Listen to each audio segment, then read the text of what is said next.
ಭಾಳ ಸಂತೋಷದ ವಿಷಯ. ಇಂದಿರಾ ಕ್ಯಾಂಟೀನು ಇವತ್ತು ನಮ್ಮ ಕ್ಷೇತ್ರದಲ್ಲಿ 5ನೇ ಒಂದು ಇಂದಿರಾ ಕ್ಯಾಂಟೀನ್ ಇವತ್ತು ಉದ್ಘಾಟನೆ ಮಾಡಿದ್ದೀವಿ.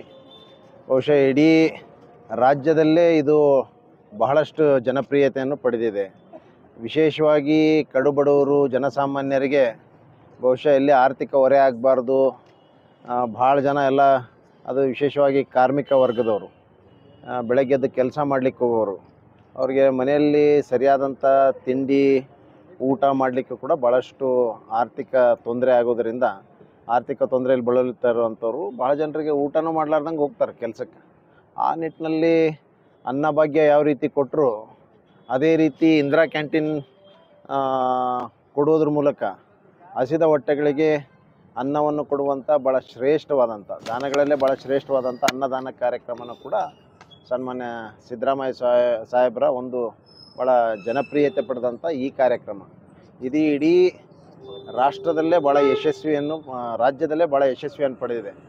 ಬಹುಶಃ ಭಾಳ ಕಡೆ ಬೇರೆ ರಾಜ್ಯದವರು ಕೂಡ ಚಿಂತನೆ ಮಾಡ್ತಾ ಇದ್ದಾರೆ ಇಂಥ ಕಾರ್ಯಕ್ರಮ ಎಷ್ಟು ಜನಪ್ರಿಯತೆಯನ್ನು ಪಡೆದಿದೆ ಅನ್ನೋವಂಥದ್ದು.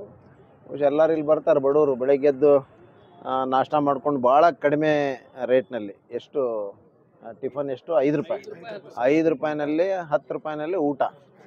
ಬಹುಶಃ ನೀವೆಲ್ಲ ಹೊರಗಡೆ ಊಟ ಮಾಡ್ಬೇಕಂದ್ರೆ 150-200 ರೂಪಾಯಿ ಊಟಕ್ಕೆ ಬೇಕು. ಒಂದು ಟಿಫನ್ ಮಾಡ್ಬೇಕಂತಂದ್ರೆ 100 ರೂಪಾಯಿ ಮಿನಿಮಮ್ ಬೇಕು ಒಬ್ಬರಿಗೆ. ಅಂಥದ್ದು ಇವತ್ತು 5 ರೂಪಾಯಿನಲ್ಲಿ ಊಟ ಮಾಡುವಂಥದ್ದು ಭಾಳಷ್ಟು ಒಳ್ಳೆ ರೀತಿಯ ನಾಷ್ಟ ಕೂಡ ಸಿಗ್ತದೆ. ಬೇರೆ ಬೇರೆ ರೀತಿಯಲ್ಲೂ ಕೂಡ ಇಲ್ಲಿ ಬಗೆಯಾದಂಥ ತಿನಿಸುಗಳನ್ನು ಕೂಡ ಕೊಡುವಂಥ ಕೆಲಸ ಇಲ್ಲಿ ಆಗ್ತಾ ಇದೆ. ಆ ನಿಟ್ಟಿನಲ್ಲಿ ಇವತ್ತು ಕ್ಷೇತ್ರದಲ್ಲಿ ಎಷ್ಟನೇ ಕ್ಯಾಂಟೀನ್ ಸರ್ ಇದು 5ನೇ ಇಂದಿರಾ ಕ್ಯಾಂಟೀನ್ ಇವತ್ತು ಉದ್ಘಾಟನೆ ಆಗಿದೆ. ಇದು ಹಿಂದೆ ಆ ಭಾಗದಲ್ಲಿ ಅಲ್ಲಿ ಮಾಡಬೇಕಂತಿದ್ವಿ, ಅದಕ್ಕೆ ಆ ಭಾಗದ ಜನರು ಎಲ್ಲೋ ಒಂದು ಕಡೆ ಅಲ್ಲಿ ಬೇಡ ಅನ್ನುವಂಥದ್ದು ಎಲ್ಲೋ ಕಡೆ ವಿರೋಧ ಮಾಡಿದರು. ಇವತ್ತು ಅದಕ್ಕಿಂತ ಒಳ್ಳೆ ಅತ್ಯುತ್ತಮವಾದಂಥ ಒಂದು ಜಾಗದಲ್ಲಿ ಇವತ್ತು ಈ ಜಾಗ ಸಿಕ್ಕಿದೆ. ಈ ನಿಟ್ಟಿನಲ್ಲಿ ಇವತ್ತು ನಮ್ಮ ಕಮಿಷನರ್ ಅವ್ರ ಜೊತೆ, ಕಾರ್ಪೊರೇಷನ್ ಕಮಿಷನರ್ ಅವ್ರ ಜೊತೆ ಕೂಡ ಚರ್ಚೆ ಮಾಡಿ, ನಮ್ಮ ಅಧಿಕಾರಿಗಳ ಜೊತೆ ಚರ್ಚೆ ಮಾಡಿಕೊಂಡು ಇಲ್ಲೇ ಮಾಡೋದು ಯೋಗ್ಯ ಅನ್ನುವಂಥದ್ದು ಕೂಡ ಇವತ್ತು ಮಾಡಿದ್ವಿ. ಇದರ ಅನುಕೂಲ ಬಡವರೆಲ್ಲರೂ ಕೂಡ ಪಡೆದುಕೊಳ್ಬೇಕು. ನಮ್ಗೆ ಇವತ್ತು ಒಳ್ಳೆ ಸಂತೋಷ ಸುದ್ದಿ ಏನಂತಂದ್ರೆ, ಹಸಿದವರಿಗೆ ಅನ್ನ ಕೊಡೋದು ಶ್ರೇಷ್ಠ. ಅದನ್ನ ಪ್ರಸಾದ್ ಅಬ್ಬಯ್ಯವರು ಇವತ್ತು ತೋರಿಸಿಕೊಟ್ಟಿದ್ದಾರೆ.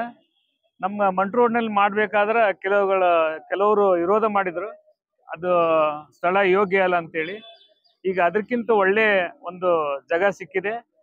ನಮ್ಮ ಪ್ರಸಾದ್ ಅಬ್ಬಯ್ಯವರು ಕ್ಷೇತ್ರದಲ್ಲಿ ಇದು 5ನೇ ಇಂದಿರಾ ಕ್ಯಾಂಟೀನ್ ಉದ್ಘಾಟನೆ ಮಾಡಿದ್ದು ನಮ್ಗೆ ಬಹಳ ಸಂತೋಷ ಸುದ್ದಿ ಇದೆ. ಯಾಕಂತಂದ್ರೆ ಎಲ್ಲ ಬಡ ಜನರು ಕೇಳ್ತಾರೆ ಕ್ಯಾಂಟೀನ್ ಯಾವಾಗ ಓಪನ್ ಮಾಡ್ತೀರಿ ಅಂತ. ಇವತ್ತ ನಮ್ಗ ಮಂಟ್ ರೋಡ್ ಬಡ ಜನರಿಗೆ, ಅಂದ್ರೆ ಸ್ಲಮ್ ಇರೋದ್ರಿಂದ, ಜಾಸ್ತಿ ಜನ ಸ್ಲಮ್ದಾಗ ಇರೋದ್ರಿಂದ, ಬಡ ಜನ ಇರೋದ್ರಿಂದ ಇದೊಂದು ಒಳ್ಳೆ ಅವಕಾಶ ಎಲ್ಲರಿಗೆ. ಹಸಿದವ್ರಿಗೆ ಪ್ರಸಾದ ಹೆಂಗ ಅಬ್ಬಯ್ಯ ಇದ್ದಾರ, ಅವ್ರ ಪ್ರಸಾದ್ ಅಂತ ಹೆಂಗ್ ಹೆಸರು ಇಟ್ಕೊಂಡಾರ ಹಂಗೊಂದು ಈ ಮಂಟ್ ರೋಡ್ಗೆ ಪ್ರಸಾದ್ ಕೊಟ್ಟಂಗ ಆಗಿದೆ ಅಂತೇಳಿ ಈ ಸಂದರ್ಭದಲ್ಲಿ ನಾ ಹೇಳಲು ಇಷ್ಟಪಡ್ತೀನಿ. ನಮಸ್ಕಾರ. अस्सलाम वालेकुम। वार्ड नंबर 64 के अंदर जो आज कैंटीन, जो इंदिरा कैंटीन का ये मिला है, यहाँ पर लोकलिटी ज़्यादा है। आप देखते हैं पीछे एक मार्केट लगता है, वहाँ से कहाँ से लोग पूरे मार्केट में सब्जी बिकाने के लिए आते हैं।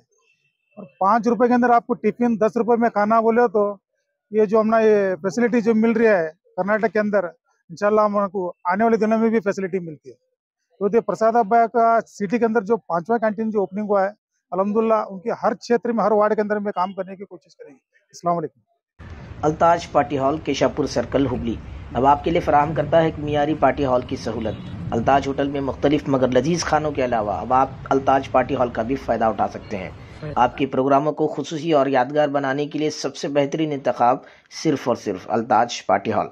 शादी ब्याह, birthday, school college get together, business seminars, conferences और बिजनेस मीटिंग्स के अलावा और बहुत कुछ कर सकते हैं इस पार्टी हॉल में। आज ही आइए अल्ताज पार्टी हॉल। मजीद तफसीलात के लिए राबिता करें एजाज अहमद व्यापारी से 9986143175।